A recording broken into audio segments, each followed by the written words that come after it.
I'm going to show you exactly how we got a commercial decorator 26 commercial leads in 17 days only using LinkedIn. Now, the first point that I want to address is that if you're a residential decorator or if you do residential work otherwise, LinkedIn is probably not the place you want to be. LinkedIn is where all the decision makers are rather than homeowners. From our experience, commercial is better. So here's how you can do the exact same for yourself. Firstly, this is a summary, and you can see here we've sent over just under 600 connections, 291 messages, 35 responses, 25 positive leads, and that's over a very short period of time, less than a month. Now, the first point I want to mention is that you need to chase your leads. None of this is going to compound to the same extent if you're just treating leads as one and done. Always, for example, we send two messages to make sure that anyone who's forgotten about our message is reminded. And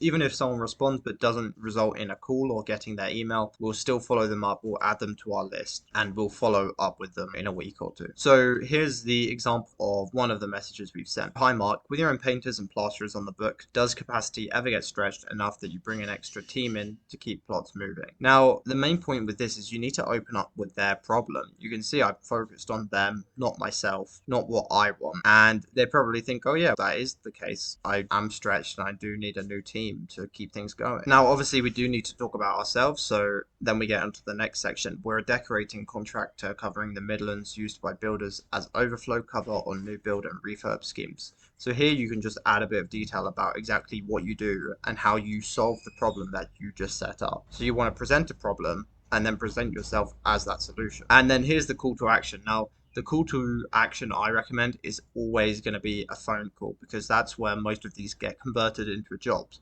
Now, that's not always possible, but when you can do that, do that. Otherwise, an email is fine, right? But it's not ideal. And then here we cover ourselves, because sometimes people just say no because they aren't the person who deals with that at the company. But that isn't necessarily going to mean that they don't reply, because here we say if that's not something you handle, just tell us who in your company is the correct person to get in contact with. And that's key. Now, just as proof that this kind of message works, this is a real message that we received the other week from this same decorator, from one of the people we messaged, and he replied, "Hi, that's the best intro message I've seen for ages. I'm sick of the usual crap we get on here, so fair play. Drop me some info." Then he gave us his email. Happy to send you inquiries. And now that person, we are on their supplier list. So it's just proof that your LinkedIn messaging doesn't have to come across as sales. And here's just another example. This is a discussion we started this week.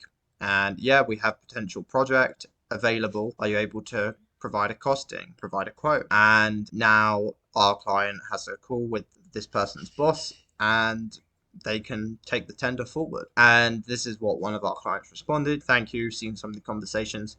Very good work." So this is just evidence that it does work. You just have to approach LinkedIn with the correct approach. If you do something along these lines, you're not going to have any problems. Nobody's going to be annoyed with you. I know some people worry about that, but this is a value first message, and it works very well for us. So if you're a commercial decorator, you're looking for more commercial leads, or you're just in construction in the UK or the US, feel free to head over to our website at marketmaestro.co.uk and we can help you out.